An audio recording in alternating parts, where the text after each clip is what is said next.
Thanks, Luke, for the introduction. As you said, my name's Jackson, and I'm a product designer at Finimize. I've been with the team for probably about a year and a half now.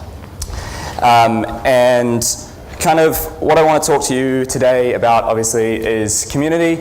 And what I mean specifically by that is if, as designers, we have community as our central focus, we can really start to have a massive impact on both product and business metrics. So just quickly, by a show of hands, who's heard of Finimize before? Okay, cool, some of you. Okay, great. It's always good to get a bunch of new Finimizers in the room together. So essentially at Finimize, what we are on a mission to do is empower our users to become their own financial advisors. And the way that we do that is we provide them with the tools and information to be financially savvy enough to take control of their own financial well-being. And the tools that we have is our email newsletter, which we're probably best known for, an iOS app, and then we also have a web review platform where you can go in and kind of compare different financial services. And so at Finimize, we really pride ourselves on being a community-first company, and what I mean by that is we were essentially a community before we were anything else. We managed to grow our community or user base up to 350,000 people without even having a product. And we kind of did that via a newsletter, but also we hosted offline events, regularly getting a couple of hundred people showing up. And more recently we started having community-hosted events where members from our Finimize community would actually host a Finimize event on our behalf all around the world, and that's something that we're very proud of. And so what that did for us was it basically created like a built-in passionate user base for us to kind of build a product from. Go back one. Cool. So how did our community kill our product? Well, I'll kind of tell you a bit. I don't know why that's not playing. Should be. Oh well, anyway, it's almost saying it's story time. And essentially, I'm just going to tell you about how our community killed our first product that we had and why we are grateful. So, here we go. Cool, so FML doesn't probably stand for what you think it does, but it actually stands for Finimize My Life, which was our first product that we had. That was often the reaction we got. And essentially what it was is it was an online savings platform that allowed via open banking tech, we could like look into our users' bank accounts, look at their transactions, and then we could kind of predict the savings that they could make each month. And then from the user side of things, they could set goals out. So it could be anything from saving for a rainy day fund, or it could be something like buying a house. And then each month we'd go in, we'd rescan their bank account, and then kind of let them know how they were tracking. And it was going pretty well. We had 50,000 people on the wait list and as many people using the product. And we were getting a lot of great feedback, and people said the design's great, it does some sophisticated things, but unfortunately the metrics like the weekly retention, monthly active users, it wasn't there. And we weren't sure why this was, because we were getting a lot of feedback saying people loved it. So what we did was we decided to go out to our community and asked them what was going on. And we spoke to them and we asked, and they were kind of just like essentially, we found out that they didn't really have more than one or two serious financial goals. The one being everyone wants to obviously buy a house. We're all taught that as a kid, that the best thing to do is jump on that property ladder as soon as possible. So that was one. And then the other one was essentially just like a one-off life event. Hopefully a one-off life event like a wedding or saving for your kids' university. And essentially just everyone came back and said they just want the freedom to be able to do whatever it is that they want by being financially well off. So we're like, okay, with this, we're like, how can we do this? Being a content company, we think we're uniquely positioned to kind of give them the knowledge and information to kind of do that. So with that, we decided to can the product after about a year of working on it. There's a lot of time spent doing it, a lot of money. We definitely pissed off some of our users, and we definitely pissed off our investors. But we thought this is probably the right move for us. I think going forward, being a content company, we're going to be able to really empower our users. And it wasn't for nothing. we came away with a bunch of key learnings, and these 3 were probably the ones that we deemed the most important, and it kind of helped set us up for success moving forward. So the first one is keep asking why. I mean, I'm sure we've all heard you should be asking why 5 times, but I think it's very easy to get lost when you have over 100,000 people telling you they want something. But really what you need to do is find that intrinsic motivator behind it. Then for us specifically, people wanted to be empowered, so people wanted to be in control of their own financial lives, kind of rather than being told what to do. And then the last one doesn't really have anything to do with kind of people or community, it's more to do with just how we kind of approach products, which is kind of be ruthless and trust your gut. If something's not working, don't be afraid to kind of just cut it at its knees. So with that, round 2, how do we set ourselves up for success? So at this point, we're probably 1.5 years, 2 years into Finimize being a company, and we don't have a product to show for it. So we have to make sure that moving forward, we really can tap into our user base and build a product that people love. And so we came up with this framework that kind of allowed us to funnel our ideas through, those 3 ideas that I said on the screen before. And that framework looks kind of like this. There's like 15 different spreadsheets going. It's pretty intense, but it's a very hypothesis-driven framework, and we've kind of focused both on qualitative and quantitative metrics, both in equal parts. And what this framework has done for us is it has made sure that we can listen to our users' problems and make sure that we're acting on them using data and talking to them, our users. And the last thing that it does is essentially we've been able to test things very quickly, and we can kind of find out where we've gone wrong and kind of dig deep. So just for context, I'm just going to run you through where we've got to now. We managed to build this product out in about 8 months using this framework.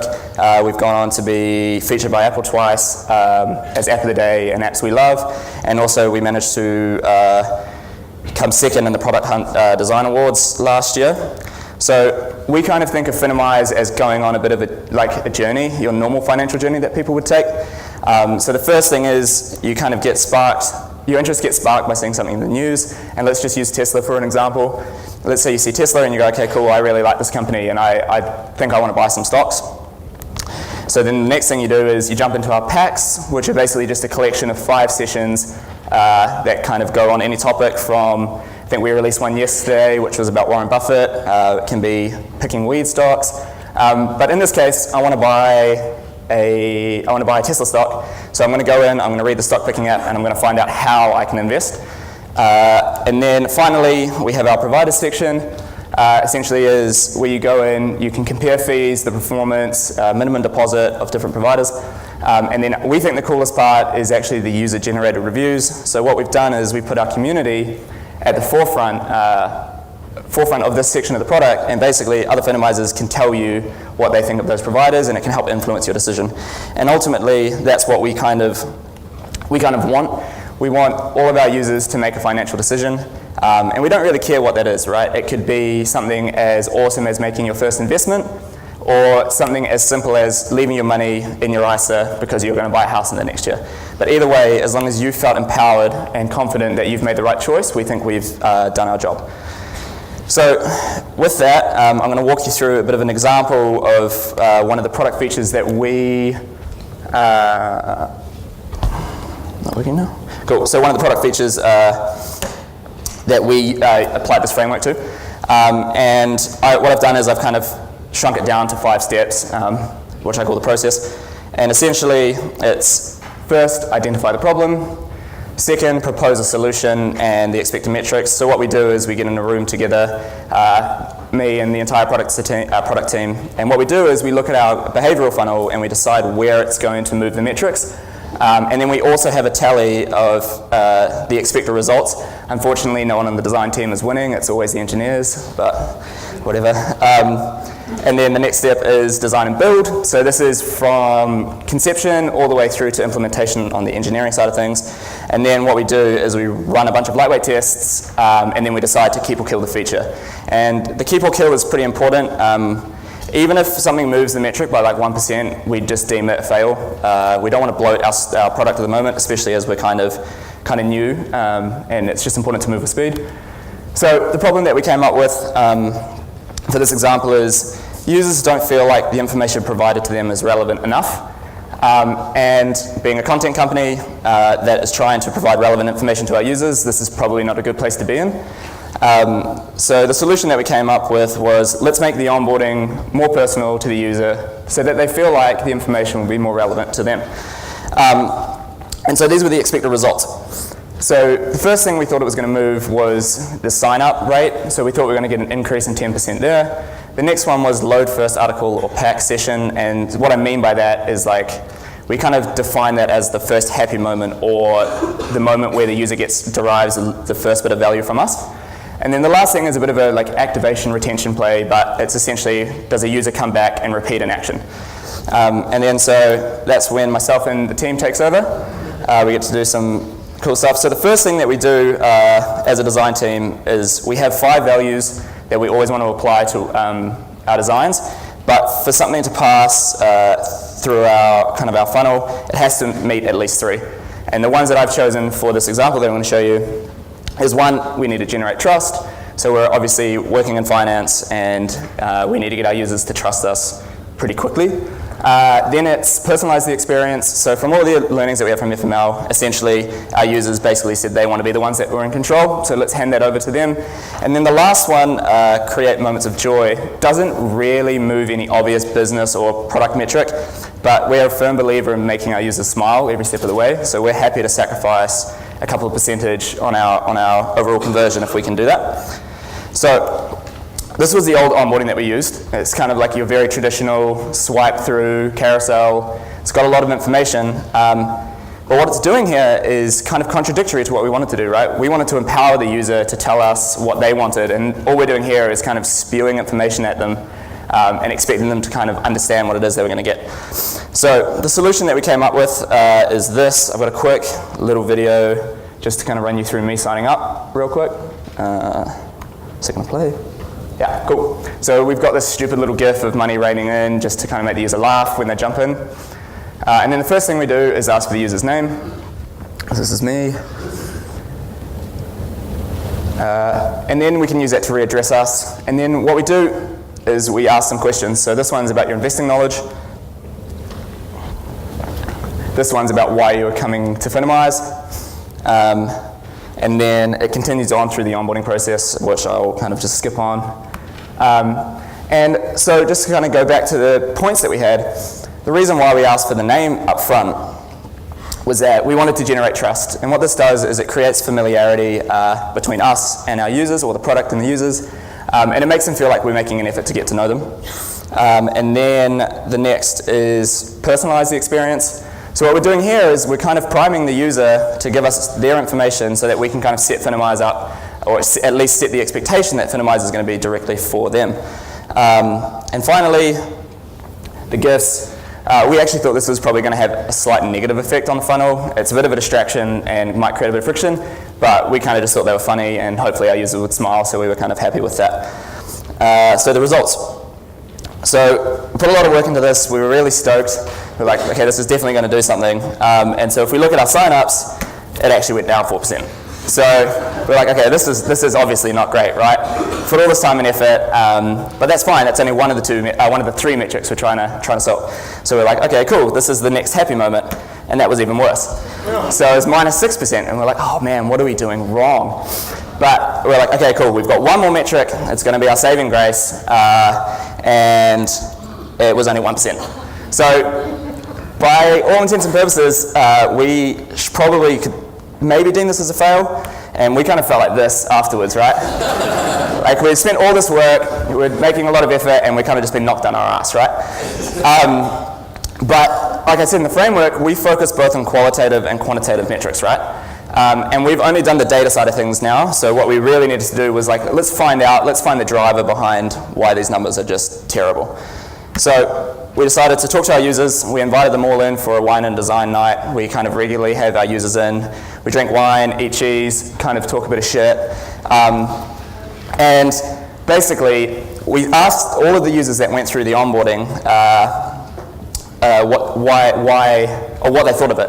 And everyone came back to us and said, oh, what we really love is that you asked us questions and we knew that the content was going to be relevant to us when we got in. And we thought that was great and interesting because, to be honest, if you went through the old onboarding and the new one, you actually ended up in the same place and the content was exactly the same.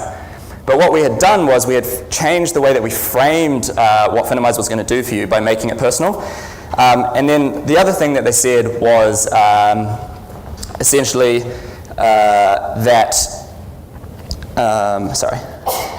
they essentially said they were coming back and repeating an action because they knew that every time they were going to come in, the content was going to be for them.